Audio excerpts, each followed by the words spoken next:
Hi everyone, welcome to my channel. तो दोस्तों, Crohn का सामान्य ज्ञान चल रहा है जिसमें हमारा भारत का भूगोल कंप्लीट हो गया है। इसकी प्लेलिस्ट आपको चैनल पर जाकर के मिल जाएगी, तो आप लोग वहां से कंप्लीट कर सकते हैं क्रॉन का ज्योग्राफी। और आप जो है हम लोग भारत का संविधान कंप्लीट करेंगे। तो आइए भारत का संविधान पहला टॉपिक कंप्लीट करते हैं, भारतीय संविधान का विकास। ठीक है, स्टार्ट करते हैं बिना समय गवाए। तो चलिए, भारतीय संविधान का विकास। ऐतिहासिक पृष्ठभूमि देखेंगे इसका। ऐतिहासिक पृष्ठभूमि है हमारा 16वीं शताब्दी के अंत में लंदन के कुछ व्यापारियों ने भारत से व्यापार करने के लिए लंदन कंपनी की स्थापना की। 1600 ईस्वी के अंतिम महीनों में लंदन कंपनी को भारत में व्यापार करने का अधिकार पत्र मिला। इस कंपनी ने ईस्ट इंडिया कंपनी के नाम से भारत में व्यापार करना शुरू किया। 1707 में औरंगजेब की मृत्यु के बाद 1707 में के बाद केंद्रीय प्रशासन के शक्तिहीन होने के साथ ईस्ट इंडिया कंपनी ने यहाँ के आंतरिक राजनीतिक गतिविधियों में हस्तक्षेप करना प्रारंभ कर दिया। 1757 में प्लासी युद्ध में सिराजुद्दौला को पराजित कर कंपनी ने बंगाल पर आधिपत्य जमाया। 1764 में बक्सर के युद्ध में कंपनी ने जीत हासिल की। बक्सर के युद्ध में, जो कि 1764 में हुआ था, सबको पता होना चाहिए। उसके बाद भारत में कंपनी के बढ़ते राजनीतिक प्रभाव पर संसदीय नियंत्रण के लिए ब्रिटिश सरकार द्वारा समय समय पर अधिनियम पारित किए गए। इन अधिनियमों ने भारतीय संविधान के निर्माण के लिए एक आधार तैयार किया।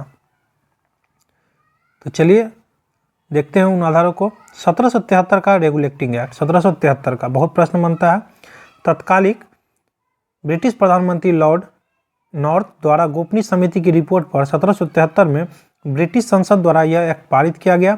इसका मुख्य उद्देश्य कंपनी में व्याप्त भ्रष्टाचार एवं कुशासन को दूर करना था।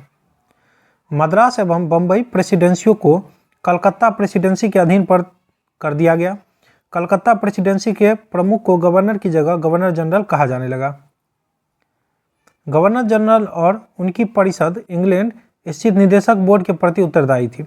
इस एक्ट में एक उच्चतम न्यायालय के गठन का प्रावधान था, जिसके तहत 1774 में कलकत्ता में 4 सदस्यीय उच्चतम न्यायालय गठित किया गया। बंगाल प्रेसिडेंसी का पहला गवर्नर जनरल वारेन हेस्टिंग था।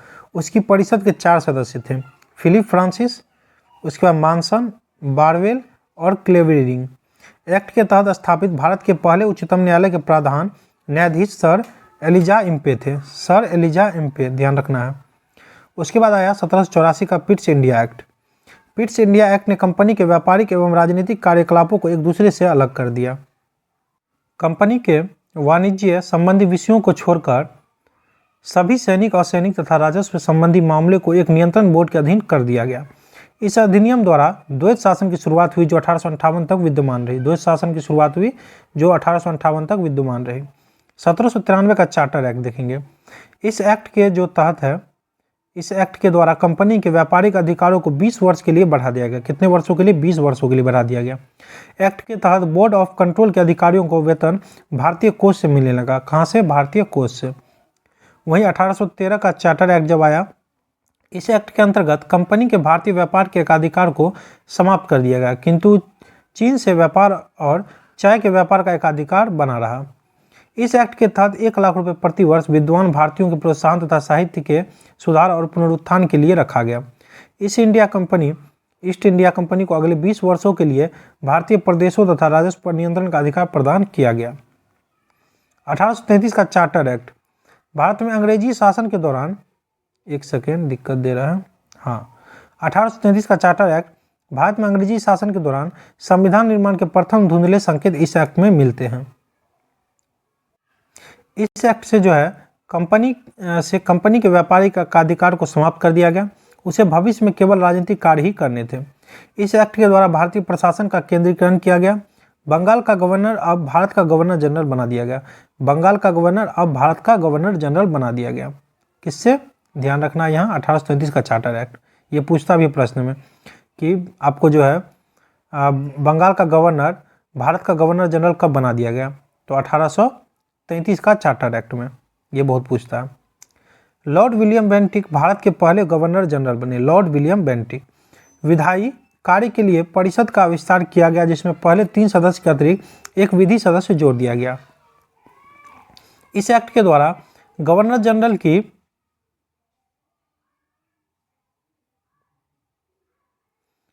ठीक है।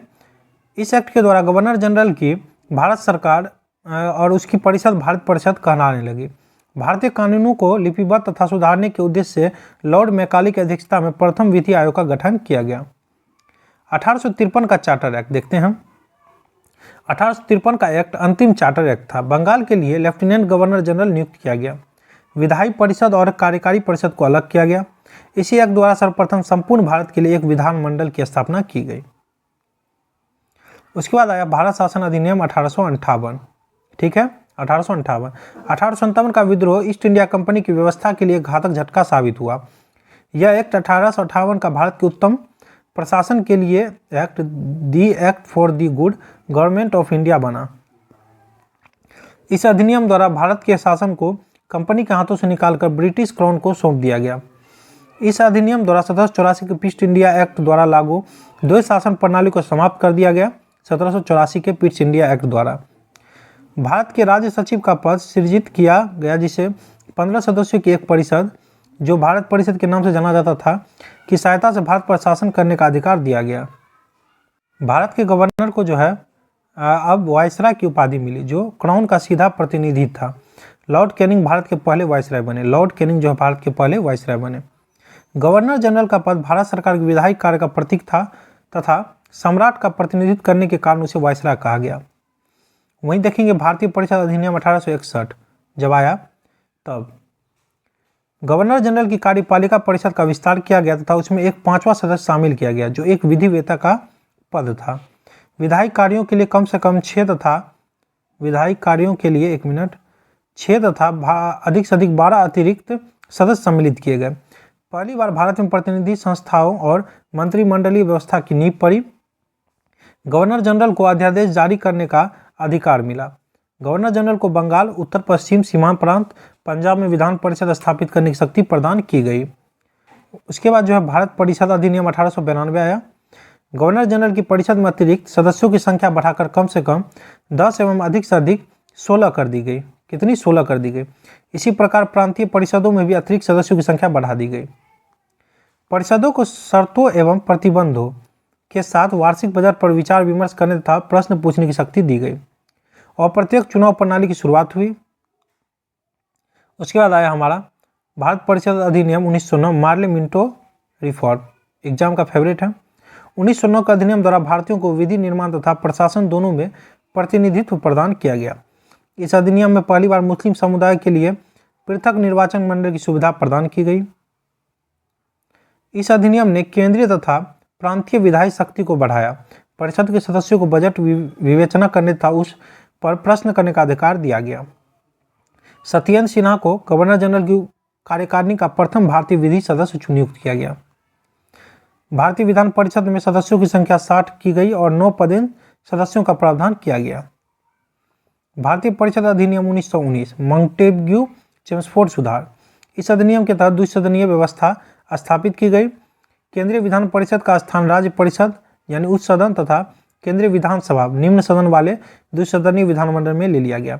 विधानसभा को निम्न सदन और जो है आपको विधान परिषद को उच्च सदन, ध्यान रखना है। राज्य परिषद में सदस्यों की संख्या 60 थी, जिसमें 34 सदस्य निर्वाचित होते थे। राज्य परिषद का कार्यकाल 5 वर्ष का था, जो अब भी है। केंद्रीय विधानसभा में सदस्यों की संख्या 145 निर्धारित की गई, जिसमें 104 निर्वाचित तथा 41 मनोनीत होते थे। इसका कार्यकाल 3 वर्ष का था। सदस्यों का चुनाव सीमांकित निर्वाचन क्षेत्रों द्वारा प्रत्यक्ष रूप से किया जाना था। निर्वाचन के लिए अर्हताएं सांप्रदायिक समूह, निवास और संपत्ति पर आधारित थी। द्वैध शासन। इस एक्ट द्वारा 8 प्रमुख प्रांतों में, जिन्हें गवर्नर के प्रांत कहा जाता था, द्वैध शासन की पद्धति शुरू की गई। ठीक है। प्रांतीय विषयों को 2 भागों में बांटा गया, आरक्षित विषय एवं हस्तांतरित विषय। आरक्षित विषय क्या है? इसमें भू राजस्व, वित्त, कानून व्यवस्था, सिंचाई, खनिज संसाधन, न्याय, पुलिस प्रशासन, उद्योग आदि आते हैं।